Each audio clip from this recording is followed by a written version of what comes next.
ವೀಕ್ಷಕರೇ ನಮಸ್ಕಾರ. ಇವಾಗ ನಮ್ ಜೊತೆ ಇರೋರು ತುಮಕೂರು ಜಿಲ್ಲೆಯಿಂದ ಶ್ರೀಮತಿ CR ಭಾಗ್ಯಶ್ರೀ ಅವರು. ಇವರಿಗೆ ಜಿಲ್ಲಾ ಮಟ್ಟದ ಪ್ರಗತಿಪರ ರೈತ ಮಹಿಳೆ ಪ್ರಶಸ್ತಿಯನ್ನು ಕೊಡಲಾಗುವುದು. ಕೃಷಿ ಮೇಳ 2024ರಲ್ಲಿ ಮೇಡಮ್ ತಾವು GKVK ಬಂದ್ರಿ, ಕೃಷಿ ವಿಶ್ವವಿದ್ಯಾನಿಲಯಕ್ಕೆ ಬಂದ್ರಿ, ತಮ್ಮ ಅಮೂಲ್ಯವಾದ ಸಮಯನ ನಮ್ ಜೊತೆ ಹಂಚ್ಕೋತಾ ಇದ್ದೀರಾ. ತುಂಬಾ ಧನ್ಯವಾದಗಳು. ಹಾಗೆ ನಿಮ್ಗೆ ಅವಾರ್ಡ್ ಸಿಗ್ತಾ ಇದೆ, ತುಂಬಾ ತುಂಬಾ ಅಭಿನಂದನೆಗಳು. ಹೇಗೆ ಅನಿಸ್ತಾ ಇದೆ ಮೇಡಮ್? ತುಂಬಾನೇ ಖುಷಿ ಆಗ್ತಾ ಇದೆ. ತುಂಬಾ ಅಂದ್ರೆ ನಾನು ಫಸ್ಟ್ ಟೈಮ್ ಇದಕ್ಕೆ ಅಟೆಂಡ್ ಆಗ್ತಾ ಇರೋದು. ಅದರಲ್ಲೂ ಜಿಲ್ಲಾ ಮಟ್ಟಕ್ಕೆ ಆಯ್ಕೆ ಆಗಿದ್ದೀನಿ ಅಂದ್ರೆ ತುಂಬಾನೇ ಖುಷಿ ಆಗ್ತಾ ಇದೆ ಅಲ್ವಾ ಮೇಡಮ್? ತಮ್ಮ ಪಯಣದ ಬಗ್ಗೆ ಇಲ್ಲಿವರೆಗೂ ನೀವು ಅವಾರ್ಡ್ ತಗೊಳಕ್ ಬಂದಿದ್ದೀರಾ. ಸೊ ಇಲ್ಲಿವರೆಗೂ ನಿಮ್ಮ ಪಯಣವನ್ನು ಒಂದ್ ಸ್ವಲ್ಪ ಸಂಕ್ಷಿಪ್ತವಾಗಿ ನಮ್ಮ ಪ್ರೇಕ್ಷಕರಿಗೆ ಹೇಳ್ಬೇಕಂತ ವಿನಂತಿಸ್ಕೊಳ್ತೀನಿ. ಮ್ಯಾಮ್, ನಾವು ಬಂದ್ಬಿಟ್ಟು ಸಮಗ್ರ ಕೃಷಿ ಅಳವಡಿಸ್ಕೊಂಡಿದೀವಿ. ನಮ್ ಟೋಟಲ್ ಬಂದ್ಬಿಟ್ಟು 22 ಎಕರೆ ಇದೆ. ಅದ್ರಲ್ಲಿ ಒಂದ್ 10 ಎಕರೆ ಸಮಗ್ರ ಕೃಷಿ ಇದೆ. ಮಿಕ್ಕಿದ್ದ ಒಂದ್ 12 ಎಕರೆಲಿ ಸ್ವಲ್ಪ ತೋಟ ಇದೆ, ಅಡಿಕೆ ತೋಟ ಇದೆ, ಮೆಕ್ಕೆಜೋಳ ಬೆಳಿತೀವಿ, ಸ್ವಲ್ಪ ನೆಕ್ಸ್ಟ್ ಗದ್ದೆ ಇದೆ, ಅಂದ್ರೆ ಭತ್ತ, ರಾಗಿ ಬೆಳಿತೀವಿ, ಶೇಂಗಾ ಬೆಳಿತೀವಿ, ತೊಗರಿ ಇದೆ. ನೆಕ್ಸ್ಟ್ ಸ್ವಲ್ಪ ಇದಿದೆ, ಏನು ಮೆಕ್ಕೆಜೋಳ ಆಯ್ತಲ್ವ, ಮಾಮೂಲಿ ಜೋಳ ಬೆಳಿತಿದೀವಿ. ಅಷ್ಟಾದ್ಮೇಲೆ ಕೃಷಿ ಹೊಂಡ ಇದೆ. ನಾವು ಈ ಬೋರ್ವೆಲ್ಗಳೆಲ್ಲ ಇದಾದಾಗ 1 ಎಕರೆಗೆ ಒಂದ್ ಸ್ವಲ್ಪ ಕೃಷಿ ಹೊಂಡ ಮಾಡ್ಕೊಂಡಿದೀವಿ. ಆ ಕೃಷಿ ಹೊಂಡದಲ್ಲಿ ಇದು ರುಗು ಅಂತ ಹೇಳ್ಬಿಟ್ಟು ಮೀನಿನ ತಳಿ ಇದೆ, ಅದನ್ನ ಹಾಕೊಂಡಿದೀವಿ. ಇವಾಗ ಮಳೆಗಾಲ ಹೋಯ್ತಲ್ವಾ, ಹೊಸ ನೀರ್ಗೆಲ್ಲ ಹೋಗುತ್ತೆ ಅಂತ ಹೇಳ್ಬಿಟ್ಟು ವೆಯ್ಟ್ ಮಾಡ್ತಾ ಇದೀವಿ. ಇವಾಗ ಮಳೆ ನಿಂತಿದೆ, ನೆಕ್ಸ್ಟ್ ಹೊಸದಾಗಿ ಬೇರೆ ಆಗ್ತಾ ಇದಾರೆ. ಒಂದ್ 6,000 ಮರಿಗಳು ಅದ್ರಲ್ಲಿ ಇದೆ ಕೃಷಿ ಹೊಂಡದಲ್ಲಿ. 1 ಎಕರೆ ಇದೆ ಅದು ಕೃಷಿ ಹೊಂಡ. ನಮ್ಗೆ ಈ ಮಳೆ ಪ್ರಾಬ್ಲಮ್ ಆದಾಗ ಅಥವಾ ಬೋರ್ ಸ್ವಲ್ಪ ಪ್ರಾಬ್ಲಮ್ ಆದಾಗ ಕೃಷಿ ಹೊಂಡದಲ್ಲಿ ನಾವು ನೀರ್ ಪಂಪ್ ಮಾಡ್ಕೋತೀವಿ ಎಲ್ಲದಕ್ಕೂ. ಅದ್ರಲ್ಲಿ ತುಂಬಾ ಎಲ್ಲ ಗೊಬ್ಬರದ್ದೆಲ್ಲ ಇರುತ್ತೆ. ಕೃಷಿ ಹೊಂಡದ ಬೇರೆ ಬಂದಿರೋ ನೀರೆಲ್ಲ ಅದು ತೋಟಕ್ಕೂ ಮತ್ತೆ ಗದ್ದೆಗೆಲ್ಲ ತುಂಬಾ ಗೊಬ್ಬರದ್ದು ನಾವೇನು ಹಾಕದೇ ಬೇಕಿಲ್ಲ. ಸಾವಯವ ಕೃಷಿ ಏನಂತೀವೋ ಆ ನೀರೊಂದು ಪಂಪ್ ಮಾಡ್ಕೊಂಡ್ರೆ ಸಾಕಾಗುತ್ತೆ. ಅದು ತುಂಬಾನೇ ಬೆನಿಫಿಟ್ ಬಂದ್ಬಿಟ್ಟು ಕೃಷಿ ಹೊಂಡ ಇದೆ. ಅದ್ರ ನೀರ್ ಮಾತ್ರ ಪಂಪ್ ಮಾಡೋದ್ರಿಂದ ಒಂದು ಸ್ಪ್ರೇಯರ್ ಮಾಡಿರೋ ತರ ಇರುತ್ತೆ. ನಾವು ಆ ನೀರ್ ಪಂಪ್ ಮಾಡಿದ್ರೆ ಅಷ್ಟು ಬಿಟ್ಟರೆ ಜೇಮ್ಸ್ ಹಾಕಿದೀವಿ. ನೆಕ್ಸ್ಟ್ HF ತಳಿ ಹಸು ಇದಾವೆ, ಮತ್ತೆ ಮೇಕೆ ಇದಾವೆ, ಕುರಿ ಇದೆ. ಕುರಿನಲ್ಲಿ ಬಂದ್ಬಿಟ್ಟು ಡಾರ್ಕ್ ಪರ್ ಇದೆ, ಆಮೇಲೆ ಎಲಗ ಇದೆ, ಆಮೇಲೆ ಬಂಡೂರ್ ಇದೆ, ಆಮೇಲೆ ಮಾಮೂಲಿ ನಾಟಿ ಕುರಿ ಇದೆ. ಸ್ವಲ್ಪ ನಾಟಿ ಕುರಿನೂ ಇಟ್ಕೊಂಡಿದ್ದೀರಾ? ಅದು ಬ್ರೀಡಿಂಗ್ ಪರ್ಪಸ್ಗೋಸ್ಕರ ಇದನ್ನ ಡಾರ್ಕ್ ಪರ್ ತಗೊಂಡ್ಬಂದ್ವಿ. ಅದನ್ನ ಬ್ರೀಡಿಂಗ್ ಮಾಡ್ತಾ ಇದ್ವಿ ಈಗಲೂ. ಮತ್ತೆ ಮೇಕೆನಲ್ಲಿ ತೆಲ್ಚೇರಿ, ಬೀಟಲ್, ಆತರ ನಾಟಿ ಮೇಕೆನೂ ಇದೆ. ಅದನ್ನು ಬ್ರೀಡಿಂಗ್ ಪರ್ಪಸ್ಗೋಸ್ಕರನೇ ಇಟ್ಕೊಂಡಿದ್ವಿ.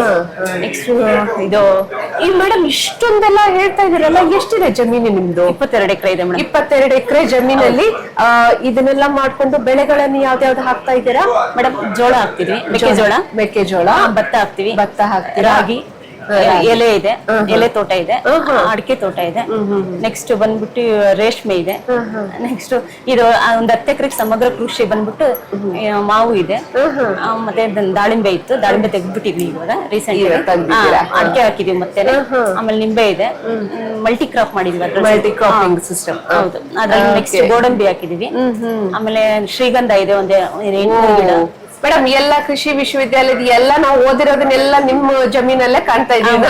ಎಲ್ಲರೂ ಅದೇ ಹೇಳ್ತಾ ಇದ್ದಾರೆ. ಒಂದು ಇದಕ್ಕೆ ಹೋಗ್ಬಿಟ್ರೆ, ಒಂದ್ ಹೊಲದ ಹತ್ರ ಹೋಗ್ಬಿಟ್ಟು ಒಂದು ಫೀಲ್ಡ್ ಹೋಗ್ಬಿಟ್ರೆ ಎಲ್ಲರೂ ಹೇಳೋದೇ, ಏನು ಎಲ್ಲ ಹತ್ತಳ್ಳಿ ನೋಡೋ ಬದಲು ಒಂದ್ ಹೊಲದಲ್ಲಿ ನೋಡ್ಬೋದು ಅಂತ ಹೇಳ್ತಾರೆ.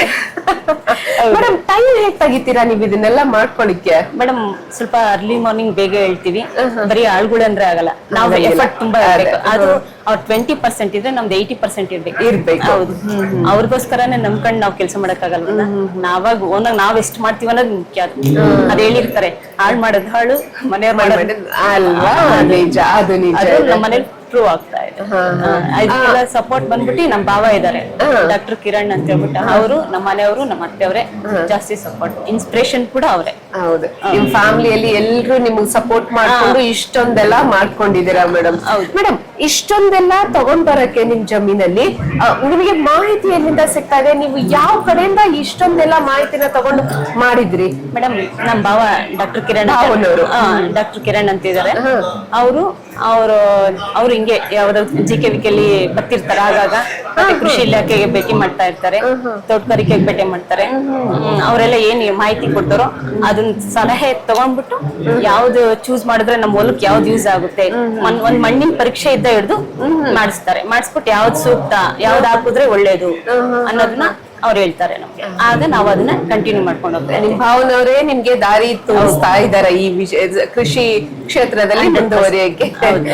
ಮೇಡಮ್, ಇಷ್ಟೊಂದೆಲ್ಲ ತಿಳ್ಕೊಂಡಿದ್ದೀರಾ ನಿಮ್ ಭಾವನವರಿಂದ. ಈಗ ಇನ್ನು ಏನೆಲ್ಲ ನಿಮ್ಮ ಜಮೀನಲ್ಲಿ, ಆಲ್ಮೋಸ್ಟ್ ನಿಮ್ದು ಜಮೀನಲ್ಲಿ ಎಲ್ಲ ಇದೆ ಅಂತ ಅನ್ಕೋತೀನಿ, ಈಗ ಇನ್ನು ಏನೇನ್ ಅಳವಡಿಸ್ಕೋಬೇಕು ಅಂತ ಯೋಚನೆ ಮಾಡ್ತಾ ಇದ್ದೀರಾ? ಮೇಡಮ್, ಇವಾಗ ಇರೋದ್ರಲ್ಲಿ ಎಲ್ಲ ಆಲ್ಮೋಸ್ಟ್ ಎಲ್ಲಾನು ಇದೆ. ಎಲ್ಲ ಇದೆ. ಏನಾದ್ರೂ ಬಿಟ್ಟಿದ್ದೀರಾ? ಬಿಟ್ಟಿದ್ದು ಅಂದ್ರೆ ಇದನ್ನ ಸಾವಯವ ಕೃಷಿ ಮಾಡಿದ್ವಿ ನಾವು. ಘನಾಮೃತ, ಜೀವಾಮೃತ ಎಲ್ಲಾನು ಮಾಡ್ಬಿಟ್ಟು ಅದನ್ನೇ ಸ್ಪ್ರೇ ಮಾಡ್ತಾ ಇದ್ವಿ. ನಾವ್ ಯಾವ್ದೇ ಕಾರಣಕ್ಕೂ ಫರ್ಟಿಲೈಸರ್ಸ್ ಆಗ್ತಾ ಇರ್ಲಿಲ್ಲ. ಸಂಪೂರ್ಣವಾಗಿ ಸಾವಯವ ಕೃಷಿ. ಹೌದು.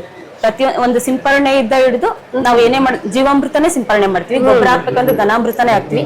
ಎರೆಹುಳು ಇದೆ, ಎರೆಹುಳುನು ಇದೆ, ಅದ್ರದ್ದೇ ಗೊಬ್ಬರನು ಹಾಕ್ತಿರ್ತೀವಿ. ನೆಕ್ಸ್ಟ್ ಅದು ಬಿಟ್ರೆ ಜೇನು ಇದೆಯಲ್ಲ, ಜೇನುದು ಅದನ್ನ ನಾವೇನು ಫೀಡಿಂಗ್ ಎಲ್ಲ ಮಾಡಲ್ಲ, ಅದಕ್ಕೆಲ್ಲ ಅಲ್ಲಿ ತೋಟದಲ್ಲಿ ಅಲ್ಲೊಂದ್ ಇಟ್ಟಿದೀವಿ. ಅದು ನ್ಯಾಚುರಲ್ ಆಗಿ ಬೆಳೆಯುತ್ತೆ. ನೆಕ್ಸ್ಟ್ ಅದಾದ್ಮೇಲೆ ಈ ಹಸುಗಳಿಗೆಲ್ಲ ಹೈಡ್ರೋಫೋನಿಕ್ಸ್ ಸ್ಟಾರ್ಟ್ ಮಾಡಿದ್ವಿ ನಾವು. ಹೈಡ್ರೋಫೋನಿಕ್ಸ್ ಸ್ಟಾರ್ಟ್ ಮಾಡಿದೀರಾ? ಅದು ಇದೆ. So sweet. ಅಂದ್ರೆ ಈ ನಮ್ಮ ಟೆಕ್ನಾಲಜಿಯಲ್ಲಿ ಯಾವ ಮೂಲೆಯಲ್ಲೂ ನೀವು ಬಿಟ್ಟಿಲ್ಲ ಅಂತ ಮೇಡಮ್. ಇಷ್ಟೊಂದೆಲ್ಲ ಮಾಡ್ತಿದ್ದೀರಲ್ಲ, ಈಗ ಒಂದೊಂದಾಗಿ ಇದಕ್ಕೆ ಮಾರುಕಟ್ಟೆಗೆ ಹೇಗ್ ಮಾಡ್ತಾ ಇದ್ದೀರಾ? ಮತ್ತೆ ಮ್ಯಾಮ್ ಅದೇನಂದ್ರೆ ಎಲ್ಲಾನು ಫಸ್ಟ್ ಇವಾಗ ಇದು ಏನಂದ್ರೆ ನೀವು ಹೈಡ್ರೋಫೋನಿಕ್ಸ್ ಹೇಳಿದ್ನಲ್ಲ, ಅದು ಇನ್ನೇನು ಹಸುಗಳಿಗೆ ಹಾಕ್ತಿದ್ವಿ ನಾವು. ಹೊರಗಡೆ ಏನು ಅದಕ್ಕೆ ಫೀಡ್ ತಗೊಳಲ್ಲ, ಅದನ್ನೇ ಹಾಕ್ತಿವಿ. ಅಲ್ಲಿ ಏನಿದೆ ಮಲ್ಟಿ ನ್ಯೂಟ್ರಿಯೆಂಟ್ಸ್ ಎಲ್ಲ ಅದು ಬರುತ್ತೆ, ಅಲ್ಲಿ ಅದು ನಿಂತೋಗುತ್ತೆ. ಅದ್ರಿಂದ ನಮಗ್ ಸ್ವಲ್ಪ ದುಡ್ಡು ಉಳಿಯುತ್ತೆ. ಓಕೆನಾ? ಅದೇನ್ ಹಿಂಡಿ ಬೂಸ ಎಲ್ಲ ಹಾಕೋದೆಲ್ಲ ನಿಂತೋಗುತ್ತೆ. ನಾವೇನ್ ಮೇವ್ ಹಾಕ್ತಿವ ಪ್ಲಸ್ ಹೈಡ್ರೋಫೋನಿಕ್ಸ್ ಒಂದೊಂದು ಒಂದ್ ಹಸುಗೆ ಇಷ್ಟು ಅಂತ ಫಿಕ್ಸ್ ಮಾಡ್ಬಿಟ್ಟು ಹಾಕ್ಬಿಡ್ತೀವಿ, ಅಲ್ಲಿ ಉಳಿಯುತ್ತೆ. ಅಷ್ಟ್ ಬಿಟ್ರೆ ನೆಕ್ಸ್ಟ್ ಇನ್ನೇನ್ ಇನ್ನೇನು ಡೈರಿಗೆ ಹಾಕ್ತಾ ಇರ್ತೀವಿ. ಡೈರಿಗೆ ಹಾಕ್ತೀರಾ? ಡೈಲಿ ಒಂದ್ 25-30 ಲೀಟರ್ ಹಾಕ್ತಿವಿ. 20-30 ಲೀಟರ್ ಪರ್ ಡೇ 140-150 ವರೆಗೂ ಹಾಕ್ತಾ ಇದ್ವಿ. ಇವಾಗ ಎಷ್ಟು ಹಸುಗಳಿದಾವೆ ಮೊದಲು ಮೇಡಮ್ 30 ಇತ್ತು, ಇವಾಗ ಒಂದ್ 5 ಇದೆ. 5 ಇದೆ. ಹೌದು. 5 ಹಸುಗಳಿಗೆ ನೀವು 140 ಹಿಂಗೆಲ್ಲ ಹಾಲು ಕರಿತೀರಾ? ಮೇಡಮ್ ಅಲ್ಲ, ಅದು ಫಸ್ಟ್ 30 ಇತ್ತು, ಅವಾಗ ಅಷ್ಟ ಆಗ್ತಾ ಇತ್ತು. ಇವಾಗ ಲೇಬರ್ ಸ್ವಲ್ಪ ಕಡಿಮೆ ಆಗಿ ನಮ್ಗೆ ಲೇಬರ್ ಅದನ್ನೇ ಅದು ಮೇನ್ ಆಗ್ತಾ ಇರೋದು, ಅದಕ್ಕೆ ಸ್ವಲ್ಪ ಕಡಿಮೆ ಮಾಡ್ಕೊಂಡಿದ್ವಿ. ಹೌದಾ? ಅವ್ರು ಇಲ್ಲ ಅಂದ್ರೆ ನಾವು ಮ್ಯಾನೇಜ್ ಮಾಡ್ಕೊಂಡು ಹೋಗೋಷ್ಟು ನಮ್ ಕೆಪಾಸಿಟಿ ಎಷ್ಟಿದೆ, ಅದಕ್ಕೋಸ್ಕರ ಇವಾಗ ಒಂದ್ 5 ಇಟ್ಕೊಂಡಿದೀವಿ. 5ರಿಂದ ಒಂದ್ 25 ಲೀಟರ್ 30 ಲೀಟರ್ ಆಗ್ತಾ ಇರ್ತದೆ ಒಂದ್ ಟೈಮ್ಗೆ. ಈಗ ಬೆಳೆಗಳನ್ನೆಲ್ಲ ನೀವು ಏನು ತಗೊಂಡು ಮಾರ್ಕೆಟ್ಗೆ ಹೋಗ್ತೀರಾ ಅಥವಾ ನಿಮ್ಮ ಹತ್ರನೇ ಬರ್ತಾರಾ? ಮೇಡಮ್ ಬರ್ತಾರೆ ಮೇಡಮ್. ಕೆಲವೊಂದು ತಗೊಂಡ್ ಹೋಗ್ತೀವಿ, ಕೆಲವೊಂದು ಇಲ್ಲೇ ಬಂದು ಪರ್ಚೇಸ್ ಮಾಡ್ತಾರೆ, ಕೆಲವೊಂದು ನಮ್ಗೆ ಸಾಕಾಗುತ್ತೆ. ಹೌದು, ತುಂಬಾ ಜನ ಇರ್ತಾರೆ.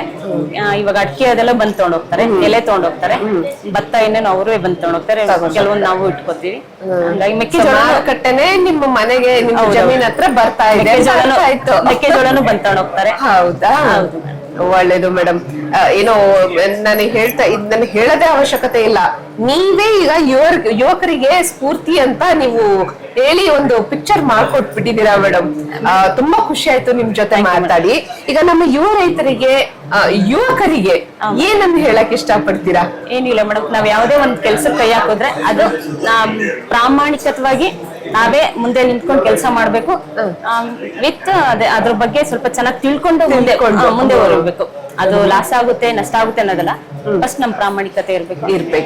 ಮತ್ತೆ ಎಫರ್ಟ್ಸ್ ತುಂಬಾನೇ ಹಾಕ್ಬೇಕು. ನಾವು ಅದಕ್ಕೆ ಎಫರ್ಟ್ಸ್ ಹಾಕ್ಲೇಬೇಕು. ನಮ್ಮ ಶ್ರಮ ಇದ್ರೆ ಅಂದ್ರೆ ಏನು ಕೈ ಕೆಸರಾದ್ರೆ ಬಾಯಿ ಮೊಸರು ಅಂತಾರಲ್ಲ, ಆ ರೀತಿಯಲ್ಲಿ ಹೇಳ್ತಾ ಇದ್ದೀರಾ ನೀವು.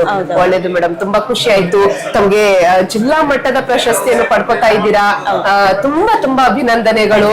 ನಮ್ಗೆ ಇಷ್ಟೊಂದು ಟೈಮ್ ಕೊಟ್ರಿ, ಇಷ್ಟೊಂದು ಮಾತಾಡಿರಿ, ತಮ್ದೆಲ್ಲ ಅನಿಸಿಕೆಗಳನ್ನ ಹಂಚ್ಕೊಂಡ್ರಿ. ತುಂಬಾ ಧನ್ಯವಾದಗಳು. Thank you madam. Thank you madam.